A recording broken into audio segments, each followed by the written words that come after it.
A-t-on découvert de la vie sur Vénus? Si, jusqu'à présent, tous les regards se sont toujours tournés vers Mars, dont on sait qu'elle a abrité de grandes quantités d'eau, rivières et autres océans, eh bien, la donne vient un peu de changer. Bien que ce soit quelque chose qui a été considéré comme possible depuis longtemps, de nouvelles découvertes viennent en effet de donner un grand coup dans la fourmilière.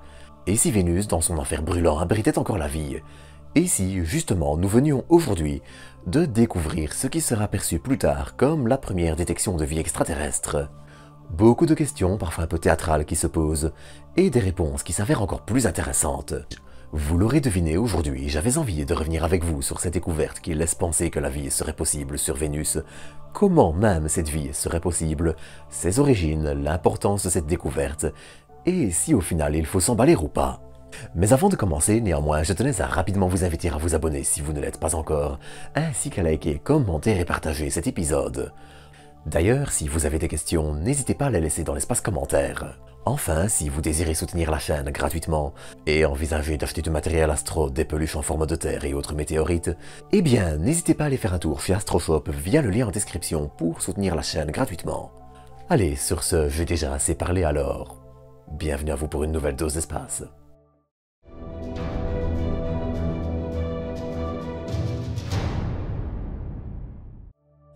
Vénus.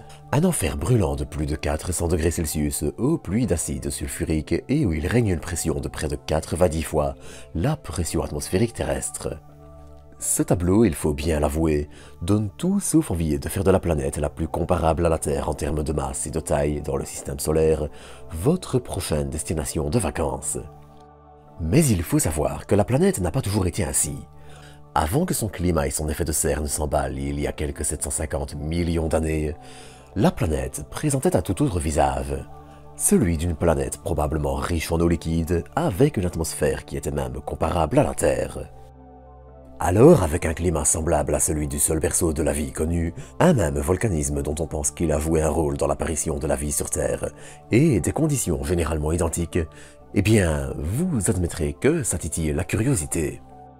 Et ça, eh bien, les atterrisseurs vénusiens envoyés par l'URSS ont très vite permis de faire avancer le domaine. La découverte de granit, ce dernier se formant à l'aide de la tectonique des plaques qui permet d'enfouir des roches volcaniques dans un environnement relativement humide, permet en effet de déduire énormément de choses du climat vénusien, climat qui semblait donc extrêmement proche du nôtre. Ainsi, se poser la question de si Vénus a un jour été habitable est tout sauf une question débile. Ce qui commence à m'amener aux découvertes dont je voulais vous parler. Mais avant ça, une petite parenthèse s'impose, afin de parler d'un petit terme qu'il est hyper important de bien comprendre.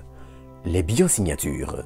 Alors, je ne vais pas m'y attarder pendant des heures, mais lorsque l'on parle de biosignatures, on ne parle pas directement de détecter la vie. En fait, si l'on regarde les bactéries terrestres, il en existe plein de genres différents qui respirent et relâchent des gaz différents.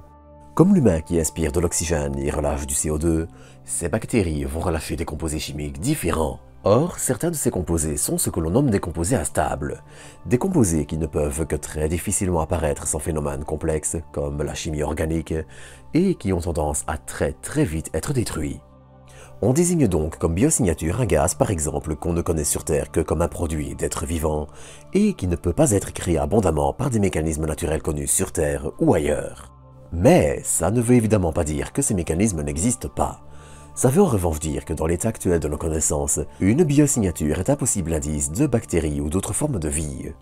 Un composé chimique dont la seule origine connue est généralement le vivant et qui peut, dans certains cas, en trahir la présence.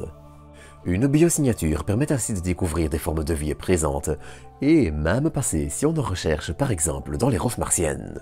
Mais ça, j'en reparlerai un peu plus en détail mercredi, parce que là aussi il y a une belle actu. Mais bref. On apprenait en effet il y a quelques jours la confirmation de la découverte de 2 biosignatures différentes dans l'atmosphère vénusienne, de l'ammoniac et de la phosphine. Bon, on se souvient de l'annonce de la découverte de cette phosphine en 2020, qui avait alors entraîné un bel emballement médiatique pour au final s'avérer être un faux positif. Car oui, détecter des biosignatures est en effet un travail complexe. Il s'agit souvent de signatures détectées par des spectroscopes, signatures qui sont aussi souvent très proches de la limite de ce que peuvent voir nos instruments. C'est pour cette raison que la phosphine sur Vénus a longtemps été débattue, avant d'être infirmée puis apparemment redécouverte cette fois. Mais ici, les choses sont un peu différentes. Cette fois, ce sont deux équipes indépendantes l'une de l'autre qui ont découvert chacune une biosignature, à savoir d'un côté l'ammoniac et de l'autre la phosphine. Et ce qui rend les choses intéressantes, c'est que sur Terre, les bactéries qui produisent ces gaz sont des bactéries dites extrémophiles, bactéries qui peuvent vivre dans des conditions de pression, chaleur et acidité tout simplement incroyables. Et il faut ajouter à ça que se poser la question de l'existence passée ou présente d'une forme de vie basique sur Vénus est tout sauf idiote.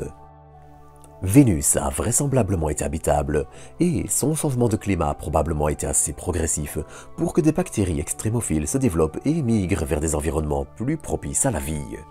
Car si la surface de Vénus est infernale, à une cinquantaine de kilomètres d'altitude, les conditions de température et de pression sont assez comparables à ce que l'on trouve au sol sur Terre, la toxicité de l'air en plus.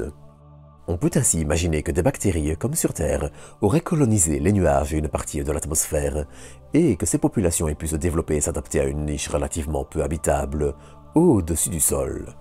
Ces bactéries, aidées par le volcanisme, auraient ainsi pu se développer dans des environnements extrêmes à la surface de Vénus lors de l'apparition de la vie, avant de soit migrer vers les hautes couches de l'atmosphère, soit alors simplement évoluer de forme de bactéries plus normales.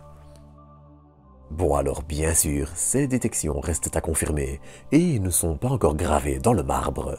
D'autres équipes devront encore réaliser des observations similaires pour s'assurer que ce ne sont pas de faux positifs ou des défauts de capteurs.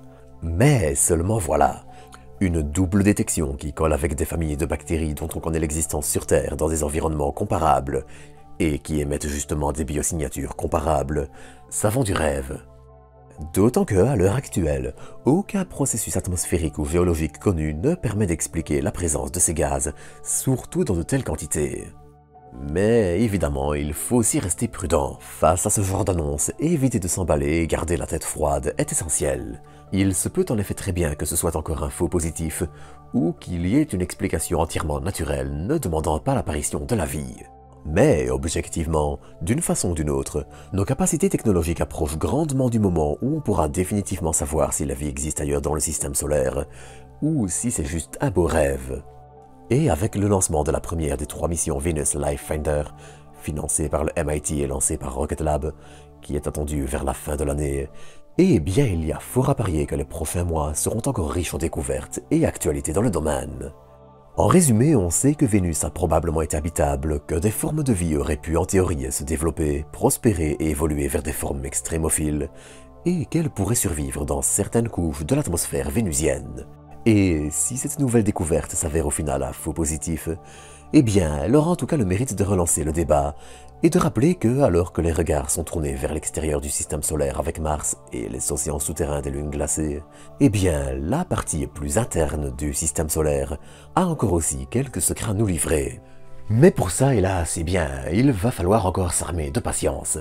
En attendant, eh bien, on peut aussi continuer de tourner notre regard vers Mars, qui a encore quelques belles surprises à nous livrer. Le rover Perseverance, par exemple, vient de découvrir une roche qui pourrait comporter des traces de bactéries, et même si c'est encore très préliminaire et que c'est bien plus complexe que ça aussi, bon alors c'est un peu compliqué, mais ça continue de prouver à quel point Mars a encore des surprises à nous montrer, et à quel point le programme Mars Sample Return sera essentiel. Mais cette découverte et ce qu'elle implique, j'en parlerai un peu plus longuement mercredi dans l'épisode sur les actualités spatiales, donc n'hésitez pas à vous abonner pour ne pas le manquer. Sur ce, eh bien, il ne me reste plus qu'à vous donner rendez-vous dans quelques jours pour une nouvelle dose d'espace.